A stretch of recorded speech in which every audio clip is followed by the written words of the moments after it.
हजुरहरूले यही पुरानो डिजाइनमा सलहरू क्यारी गरिरहनु भएको छ त्यस्तो नगर्नु ल। म सिकाउँछु हजुरहरूलाई नयाँ डिजाइनमा।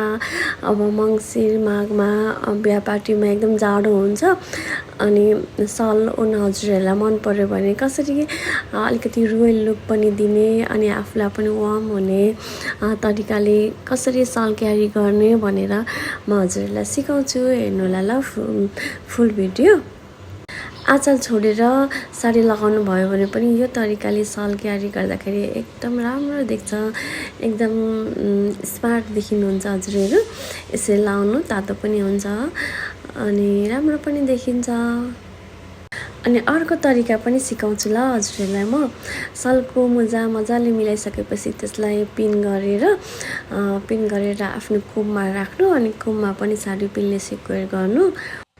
त्यति सकिसकेपछि हजुरले अगाडि मजाले मिलाइसकेपछि पछाडिको भागलाई अगाडि ल्याएर अनि मैले त्यहाँ देखाए जस्तै गरेर दुईटा कर्नरलाई मिलाएर आफ्नो बाहुलामा ठिक्क हुने गरेर हजुरले त्यहाँनिर पिनले सिक्वेर गर्नु।